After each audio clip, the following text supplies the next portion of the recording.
Selamat petang, selamat malam teman-teman. Kenalkan, saya Bulan Dewi Saraswati. Saya seorang penulis, pengajar, sutradara, dan tarot reader juga. Terima kasih telah hadir di rumah belajar kami, komunitas Mahima di Pantai Indah. Biasanya kami bilang Pantai Indah atau PI gitu ya, bukan Pantai Ibe gitu, tapi Pantai Indah gitu ya. Jadi di sini teman-teman bisa merasakan atmosfer dan iklim kami, bagaimana pertemuan-pertemuan itu terjadi. Dan di kesempatan kali ini saya diminta oleh Bunda Sonia untuk menyampaikan pidato kebudayaan yang ya nanti teman-teman juga bisa lihat ya pidato saya di tatkala.com. Saya beranjak dari sebuah awalan, yakni pertanyaan-pertanyaan yang dialami menjelang pagi. Bagaimana kamu memulai harimu? Adakah dengan pertanyaan? Semisal, siapa yang akan membuatkanmu kopi?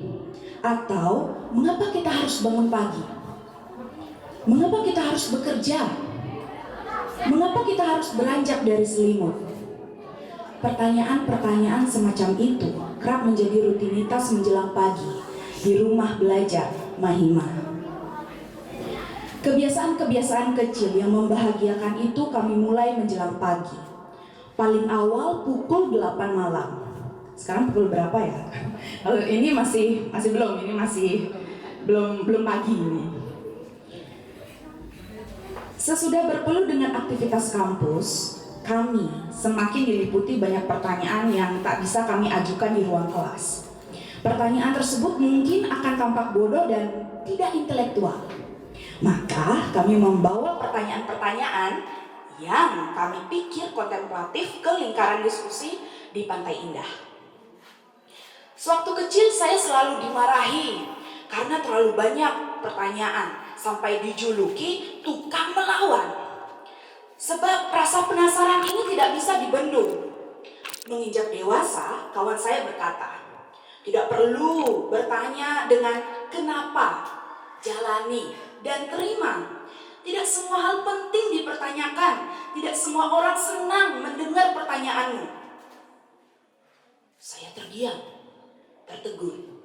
Kata-kata itu sangat dalam. Kemudian mereka meninggalkanku. Tentu dengan harapan aku tak perlu mempertanyakan alasan kepergiannya. Setelah cukup lama berpikir tentang hal itu, saya menyimpulkan bahwa bila khusyuk menelusuri pertanyaan, maka bisa diketahui apa yang sebenarnya orang tersebut hadapi, hal-hal yang membentuk emosinya, dan kita bisa tahu jendela jiwanya. Dengan pertanyaan-pertanyaan itu, seseorang tengah melatih diri menjadi manusia. Maka, untuk pertama kali di tahun 2012, saya merasa aman dan nyaman bertanya apa saja kepada kawan-kawan di Mahima, khususnya Pak Made Adnyana Ole, kepada Pak Ole dan Bunda Sonia Pescayanti.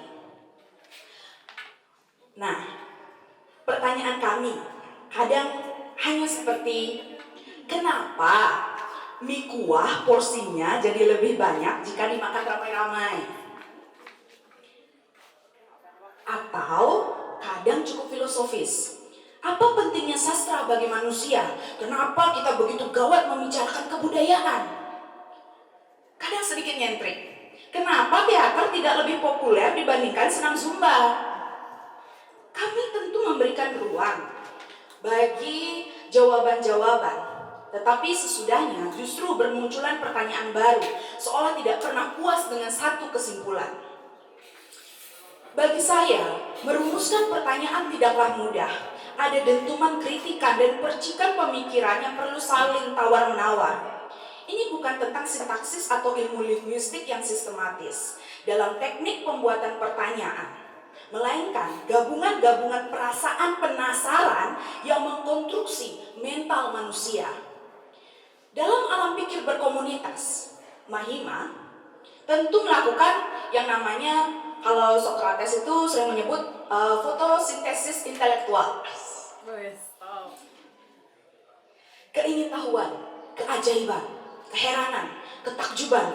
Anak-anak kuliah akhirnya dapat tersalurkan dengan harmonis.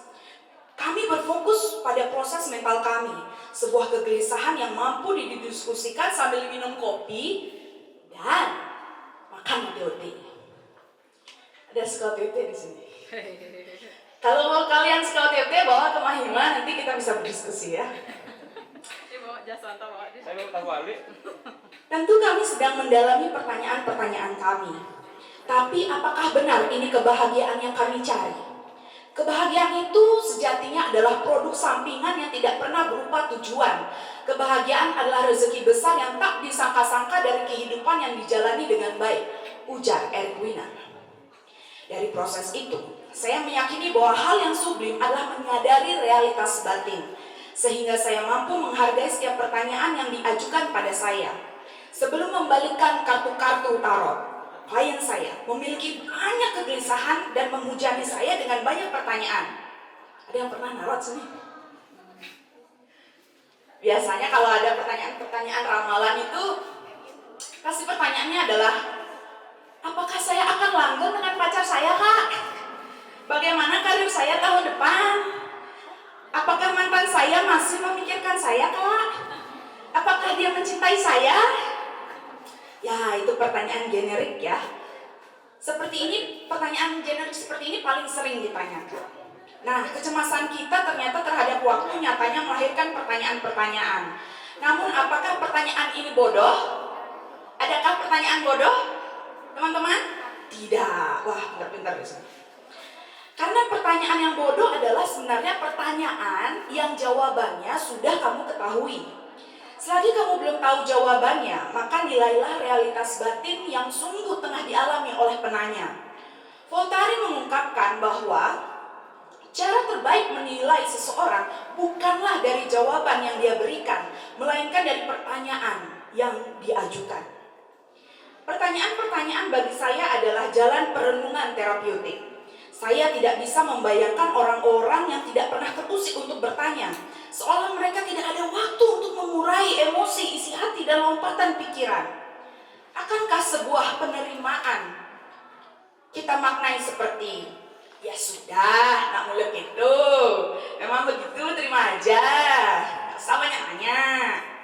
Ya, biasanya begitu ya, teman-teman kita ya, kalau kita curhat ya, oh ya udah terima aja, memang gitu ya. Atau kita maknai seperti, oh saya berempati, saya paham realitas ini. Kita terima dengan kebijaksanaan sebagai sebuah kesadaran. Keduanya beda tipis, namun sangat berdampak jika kita ingin membantu para psikiater dan psikolog dalam menangani kasus kesehatan mental. Sebagai orang dengan bipolar, ODB, saya memiliki pertanyaan pada psikolog dan psikiater saya. Banyak ya saya punya psikiater. Pertanyaannya semisal, mengapa saya mengalami depresi berkepanjangan, Dok? Apakah amigdala saya sangat rapuh? Apakah ini ilusi atau hanya kelebihan serotonin? Mengapa saya mendengar suara-suara aneh ini, Dok?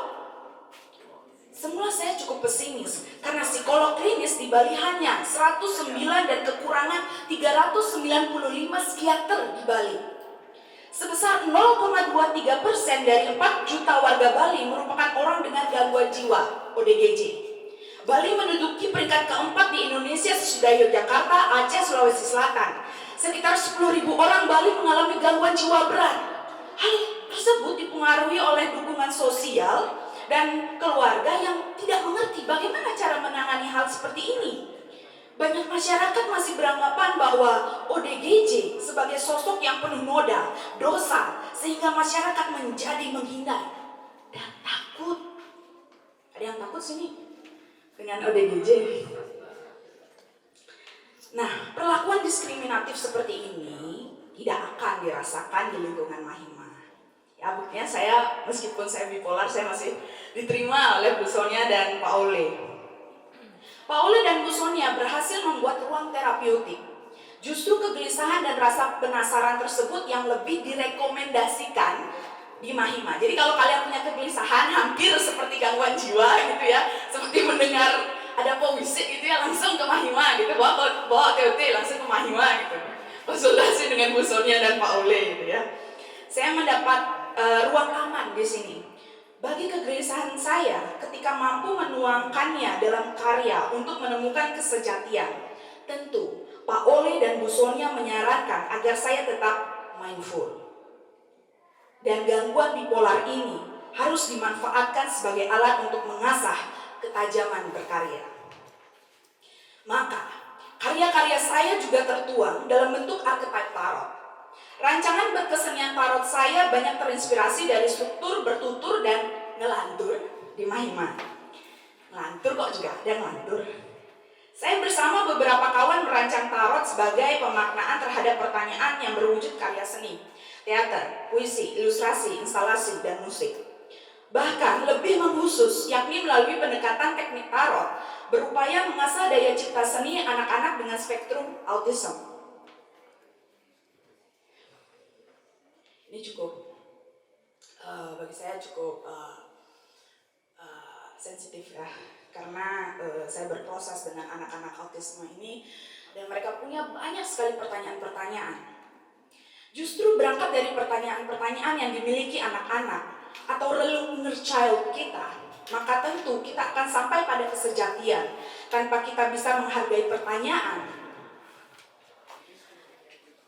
Kalau kita tidak bisa menghargai pertanyaan anak kecil gitu ya, atau anak-anak, khususnya dengan anak-anak berspektrum autisme, sama dengan kita tidak bisa melihat keajaiban, kebijaksanaan, kemuliaan. Hal-hal seperti itu akan kabur terlihat. Sampai mana batas kita menguji keyakinan ini? Sampai mana kita mampu mengatur kartu-kartu mukjizat dan keniscayaan? Apa yang sebenarnya menarik dari tarot? Ada yang tahu? Ternyata yang menarik dari tarot adalah pertanyaannya, bukan pada jawaban pembaca tarot. Mengapa? Karena rumusan pertanyaan-pertanyaan dari klien tarot justru membantunya untuk lebih paham dan sadar dengan realitanya kini.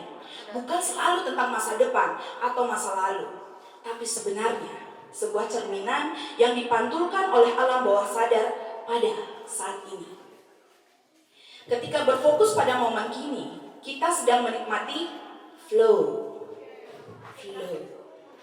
Yang menurut Howard Gardner merupakan keadaan batin yang menandakan seseorang sedang tenggelam dalam kegiatan yang cocok. Jadi teman-teman di sini ketika duduk dan mendengarkan saya dengan hikmat, dengan penghayatan sungguh, teman-teman sedang berada dalam momen flow. Maka di Mahima, kami tekun beribadah melalui puisi. Kami sedang dalam status flow atau mengobservasi entitas kami. Kami sedang mensyukuri apa saja yang dikaruniai saat ini. Kemudian perlahan-lahan kecemasan memudar dan kami khusyuk dalam penghayatan. Ya, saya yakin orang-orang yang kini berproses di Mahima, tatkala sedang belajar mengobservasi kegelisahannya. Ruatlah pertanyaan-pertanyaan itu menjadi topik yang akan semakin giat dibicarakan dalam lingkaran diskusi, dalam seduhan kopi dini hari, atau pada buku-buku yang berjejer rapi di almari. Lalu, alamilah pertanyaan-pertanyaanmu. Tidak banyak yang bisa mendengar pertanyaanmu. Terlebih, tidak banyak yang bisa melihat raut mukamu yang penuh pertanyaan. Namun saya yakin, Mahima mampu membuka kartu-kartumu, menyusun kemungkinan dan menciptakan keajaiban. Tentu, geliat pada ruang kreativitas masih terbentang. Tak terhalang apapun yang dimuati dengan arogansi, terlebih sensasional politika. Selamat Hari Jadi Mahima. Terima kasih banyak.